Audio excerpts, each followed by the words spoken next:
Hi, my name is Katrinka and I am a designer for Free Spirit Fabric. I'm here to introduce to you the second collection of Into the Woods fabric collection from Free Spirit. But before I do, I really thought for those who might not know what Into the Woods 1 was, I thought I'd show you this. So I have my swatches of Into the Woods. So it is 28 SKUs of really beautiful colors, and they're all leaf prints and actually done with a natural process called eco printing, which I'm going to actually demo today to show you how I actually do this. But just showing you, I have a warm color palette as well as a really cool color palette, but it just have the golden honey golds, yellows. I have the hot pinks. I have some lavenders and purples. I also introduced some more of the aqua spa colors as well, the inky blues. My cosmic clover actually brings it all together, which really is beautiful textured design. And then I have my greens and my forest greens and a little bit of the light, the celadon and the sage color. So what I want to show you now is the Into the Woods 2. That's just showing you the first collection. The second collection, it's 14 SKUs, and my first design is called Leaf Dance, and it's inspired by just the leaves that fall off the tree, and they actually look like they're dancing in the air. So there's 8 colors. What I've done is I've really wanted them to be saturated and just have really pretty colors. So I have a really beautiful plum color here with the bubblegum pink. I have a really nice the violets and the gold tones. I have also did a little bit more of the bronze and the copper colors.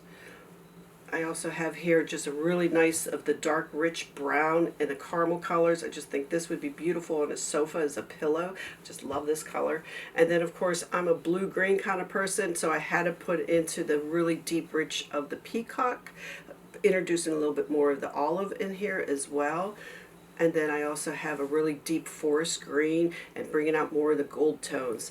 And then of course I have the indigo colors. I really love indigo. I love the deep blues, but I wanted a little touch of cyan. And then I wanted to introduce more of urban colors for those who are modern quilters. And I really wanted to do some more of the really pretty of just the blacks and grays, asphalt, cement. And this is showing the cosmic clover texture as well. And I also have my oak shadow in the gray tones, and then I have the birch, but just really a really nice black and white neutral color. And then I did think it was important also I didn't have this in my first palette, was just neutral colors, and so I did more of the warm tone neutrals and just showing the oak shadow, lots of texture, a lot of fun, a lot of detail. My eucalyptus, love this eucalyptus leaves. I wanted to bring in a little bit more of the gray tones. This is probably more of a bluer of a warm, probably a more cooler of the neutrals. And then I also have the birch leaf as well. So all of these are just really pretty textures. I love the detail of the eco printing on this because it was all digitally printed, so it really comes out as a really beautiful collection and definitely complements the first collection of Into the Woods. I also wanted to show you, I have made just the little log cabins and just showing you this log cabin blocks and how much fun it is when you put all the colors together and how beautiful they work. I have over here a display of fat quarters and what you can do with your fat quarters. So this is the full collection. So it's Into the Woods 1 and 2 together, and just the full collection of seeing this in the warm tones as well as the cool. Or you could make smaller fat quarters into, you could break them up into the colors of like warm color palette as well as the cool color palette as well as the warm color palette. So what I wanted to do over here on the wall was I put all the fabric collection together. I really wanted you to see what everything looked like along with the collection 1 and 2 together, and just show the depth of the color and how beautiful it is when you put it all together. I want you to think of these more batiks. When you cut them up, they just look beautiful. Actually, behind me, I have my pinwheel quilt, and when you see this, it really does look like a batik. And what's really nice is the fabrics aren't as expensive as batiks. But if you have any kind of quilting pattern that calls for batiks, I suggest Into the Woods because it really will be beautiful, as you can see here is that on the pinwheel quilt. I also am an art quilter, so I have some displays here showing you what you can do with the art quilt. I love snippets. I love to cut them up and really make kind of like a mosaic look. So I did a design here of the sunset. And then Laura Hines, she is a wonderful, I love all her patterns, and my fabrics work really well with her patterns. And that's what I'm showing right here of the sea turtle that I'm actually making for a friend of mine. So this is a work in process, but I'm making that for a friend of mine who has a grandson, just had a grandson. And then I also designed my own, it's called Tropical View, of a pattern. Again, it's a raw edge applique, and I thought that's just going to look beautiful with all the fabrics that I in my collection. So over here I have a quilt design that I made of butterflies, and I used the K fabrics. And so K fabrics are just gorgeous, as you know, and his fabrics look really well with my fabrics. They work well together, so I just kind of wanted to show you that with my design.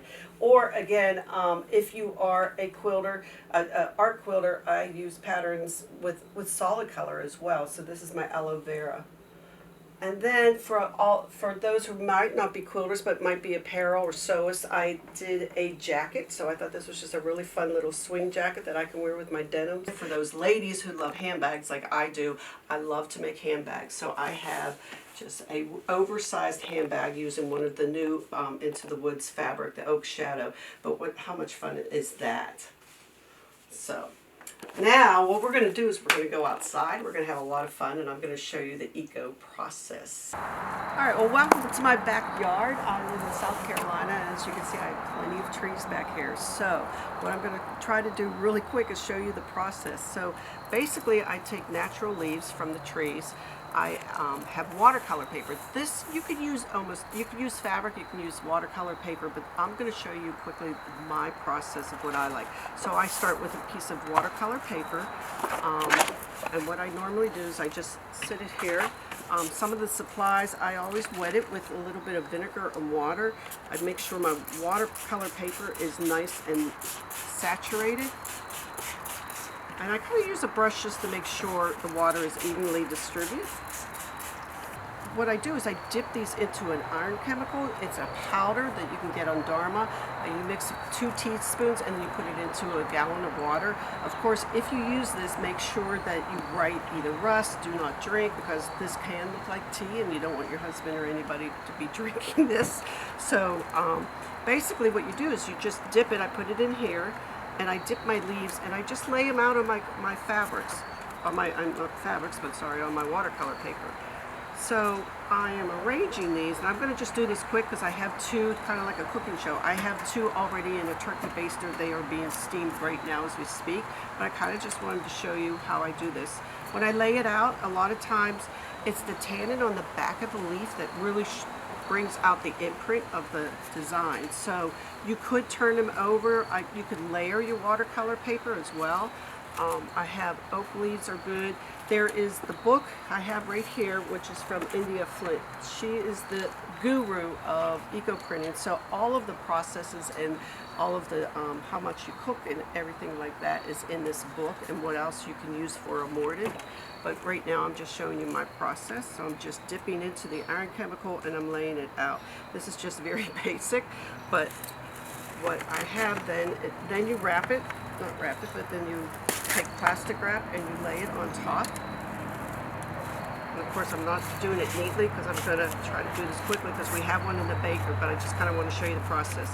After you lay it down, then you take your rolling pin, you kind of want to flatten it, and then I take a PVC pipe. As you can tell, I've used this 100 times. What's really important is the tightening of the, you have to really roll it tight. So if you've ever made sushi, you'll be really good at this. So I literally tighten it up and I roll it up. What I like to use on my ends is, I use rubber bands just to keep it in place. And then you need some twine.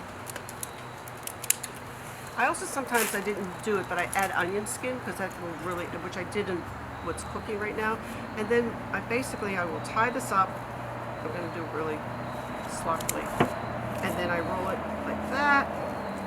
I tie the twine. I tie it up into a knot, and then I stick it in my turkey baster for 2 hours. So what we're going to do is, there's one that's been cooking, and I'm really excited. I have no idea the serendipity, and that's what the fun part is Unveiling one. So this is one, very hot.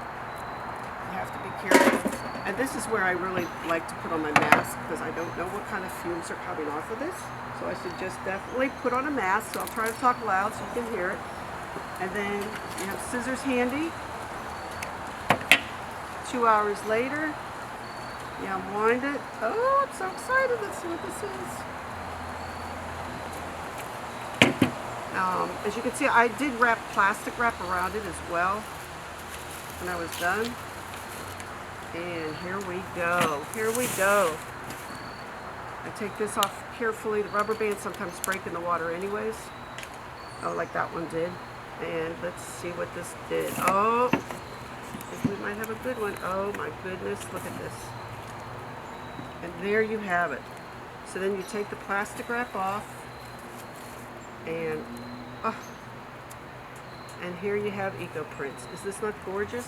So what I do, the reason why I like to use watercolor paper is I let it dry, and once it's dry I put it under a some hard book so it's flattened, and then once I do that, look at this. Oh, I love, my favorite part is keeping the watercolor look. I keep this like that, and there you have it. So there's your eco print. So you just let it dry, and then sometimes I'll iron it flat, and then I scan it in, and then I start creating my textile design. I make repeat patterns. Oh, I can't wait to see what this is going to look like. So it can become any color. And there you have it. So I want to really thank you. Thank you, Free Spirit, for believing in me. Here is the eco print process. I hope you all have fun with it, and happy sewing.